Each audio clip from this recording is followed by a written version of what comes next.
E aí, gurizada, beleza? Hoje a gente vai falar sobre dilema ético e a ciência nazista. Solta a vinheta! Na vinheta tu vai botar o quê? Presta bem atenção. Vai ter que ter um serviço de animação bom. Vai estar um trem indo, tá? E daí tem dois caminhos. Um caminho tem 6 bilhões de pessoas. No outro caminho tem a Pandora. Daí tu tem que escolher. Para! A gente vê isso depois. Pra quem não sabe, isso aí tá naquela série também, The Good Place, que a gente indicou no vídeo de segunda-feira. Só pra constar, hoje ainda é sábado. E aí, gurizada, beleza? Então, eu monetizei esse vídeo, mas eu tenho quase certeza que esse vai ser um vídeo que o YouTube não vai monetizar, tá? Então, tu aí, verificador manual que tá vendo esse vídeo, é pra educação, é um dilema ético, então tem um pouco de compaixão por nós aqui, esse canal que menos cresce no Brasil, esse canal pequenininho, tem alguma compaixão tu que tá vendo isso, tá? Agora, vamos falar do assunto. Eu vou deixar linkado aqui um vídeo do Átila, do Nerdologia, falando sobre a ciência nazista especificamente. Algumas coisas que deram base pra ciência nazista, né? Enfim, que faz com que o nazismo ele acaba se estruturando em vários campos, ele não era só uma coisa de loucos, enfim. Então, vou deixar o link aqui, o vídeo dele é top, mas a discussão aqui vai se dar o que acontece depois, quando a guerra acaba e tem o julgamento de Nuremberg. Dentro do julgamento de Nuremberg, a gente tem o julgamento dos médicos, tá? Como ficou conhecido esse julgamento de vários médicos que fizeram inúmeros experimentos horríveis, assim, não tem outra palavra, sabe? A gente tem que começar a significar a palavra. O que os caras fizeram é horrível, tipo, e isso tem que ter um peso grande, assim, quando a gente se referir a alguma coisa, tá?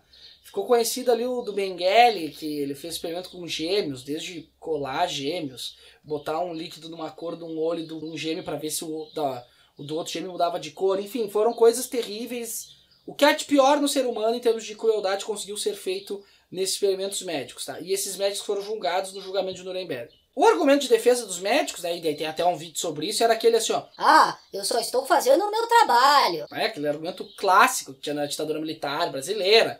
Não, eu só estou fazendo o meu trabalho, meu brother, qual é o problema? Então, né, tem até um vídeo sobre isso aqui. A famosa banalidade do mal. E outro argumento é que, tipo, isso já acontecia muito na história da medicina, tem vários casos, vários relatos e tal, de não ficar respeitando determinadas coisas em prol desse progresso científico, etc, etc, etc. E também vários médicos, que desse argumento também se aproximam com a banalidade do mal, falam assim, não, só estava sendo cientista na forma mais pura de ser, né? Só fazia ali as coisas dentro do rigor científico que eram dados para eu fazer. Eu não pegava a pessoa lá, o judeu, e levava, né? Eles falavam isso. Só que lendo uma parte aqui do juramento de Hipócrates, a gente já tem a própria contradição em termos desses caras que é qual? Aplicarei os regimes para o bem do doente segundo o meu poder e entendimento, nunca para causar dano ou mal a alguém. Bom, se esse é o julgamento do Hipócrates, o cara faz totalmente o contrário, porque causou dor, trouxe sofrimento. Só que daí que tá o grande paranauê da ciência nazista. Era justamente tu botar judeu como uma sub-raça. Judeu, dissidente político, eles foram achando justificativa para todos esses elementos parecerem pessoas abaixo de humanos. Então esse juramento em teoria continua válido dentro da lógica nazista. Mas não se sustentou essa justificativa, por óbvio, né? Tanto que no julgamento de Nuremberg os caras fizeram 10 princípios do Código de Nuremberg, vai estar linkado aqui, onde são princípios que tentam tratar e transformar da forma mais ética possível experimento com humanos. Então o médico não pode fazer um experimento que pode causar invalidez ou algum bagulho muito grave dentro de um paciente. Ele pode fazer isso nele, se ele quiser, mas não no... Tipo, se o experimento que ele vai fazer tem um índice absurdamente alto de deixar o cara inválido, é uma coisa que ele não poderia fazer. E daí tem um outro ponto interessante, eu até queria que vocês comentassem. Não pode testar nada em humanos antes de ter testado em animais. Eu tendo muito a concordar com esse tipo de coisa, né? Apesar da pandoria. Tendo muito a concordar com esse tipo de coisa. Mas eu queria saber aí a galera da biologia, esses bagulho aí, tudo aí. Se isso virou uma regra. Eu sei que no Brasil tem até um vídeo produto, parece que isso é uma regra pra testar coisas. Tem que ser testado em animais. E realmente queria saber, tipo, se tem alternativas e por que essas alternativas ainda não superaram isso. Se são alternativas tão boas, né? Acho que não são tão boas para os caras ainda continuarem testando animais. Porque acho que ninguém é sádico a ponto de ficar, que legal. Mas será que não é mais barato? É, são dúvidas que eu tenho. Eu não sei, eu gostaria muito de saber também, tá? Isso pode ser assunto para um outro vídeo, que não vai ser, porque a gente não tem essas respostas, então não sei como a gente Se eles botarem, a gente vai ter. Mas me preocupa muito isso, cada vez mais eu procuro alternativa de produtos veganos e tal, que não testem em animais, mas eu queria saber justamente isso, né? Por que ainda fazem teste em animais, se realmente ainda é uma necessidade. Antes a Pandora do que eu. Eu não sei se eu concordo com isso. Antes a Pandora do que tu, não sei não. Eu fiz toda essa introdução gigantesca justamente para falar isso. O que as pessoas vão fazer com os resultados das pesquisas nazistas? Eu não sei muito bem se eles usaram ou não os dados. Acho que alguns dados eles já até chegaram a usar. Mas isso não tira o caráter do dilema ético, tá?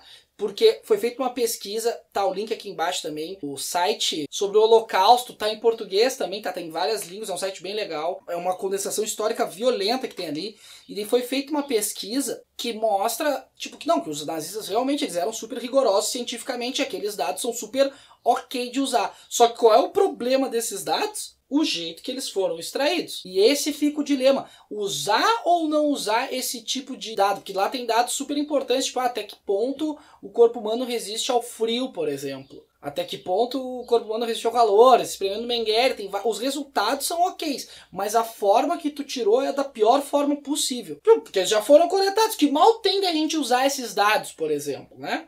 Só que ao mesmo tempo a gente pensar, será que daí num outro contexto de guerra, os cientistas, a nação da época não vai se sentir super à vontade para chegar lá e então, beleza, vamos fazer isso. Já que já foi feito lá, os caras usaram os dados, vamos fazer. Então é um dilema muito tenso, assim. Daí agora uma opinião aí, pessoal, não, já que o negócio foi feito, usa. Sabe? Usa com respeito, bota ali como esses dados foram retirados. Acho importante daí todo mundo que for usar os dados saber, né?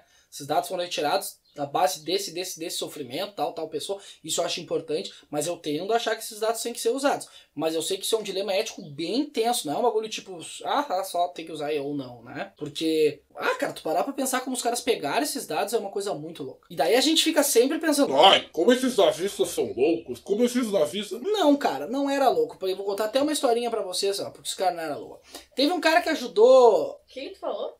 Eles não eram loucos, gurizada, e nem eram cruéis, sabe? A gente tem mania de botar valorização, juízo de valor em coisas que realmente, tipo... Não, era uma burocracia tão sinistra, pautada no alicerce de uma coisa que, tipo... Que é a filosofia nazista, né? Pautada nessa ciência...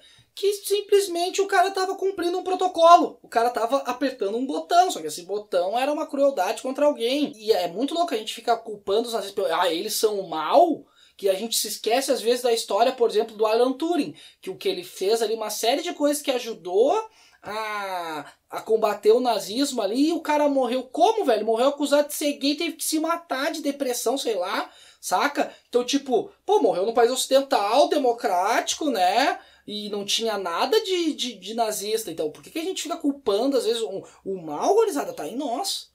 Quem sabe a gente não consiga fazer várias coisas para que justamente atenue esse mal ou, de certa forma, até elimine, assim. Mas se tá tudo bem estruturadinho, seria cruel também. Ficou meio forte isso, né?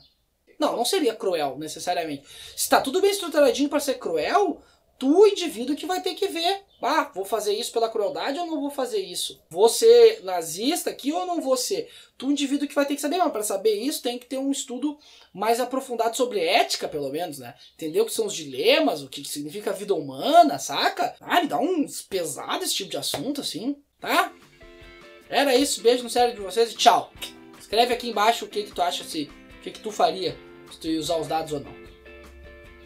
E cá, Podorinha. Ficou tão mal quando eu faço isso. O que tu acha de tu servir de cobaia? Não tem uma cobaia, na verdade, pra nós, né? A gente nunca te contou isso, mas ela é uma cobaia pra gente. Como assim? Pra ter um filho. Ela tá servindo de cobaia. Não? E a gente tiver o filho, a gente vai te dar. Não, mentira. Nunca vou te dar. Vou dar o filho, mas não vou te dar. Você vê que as pessoas não gostam que eu te beijo, Pandora? Porque elas falam que tu come cocô. Mas tu não come cocô. Fala pra eles. Eu não como cocô, seus merdas! Eu não como cocô! Não devemos ser tolerantes com nazistas! Esse é meu date.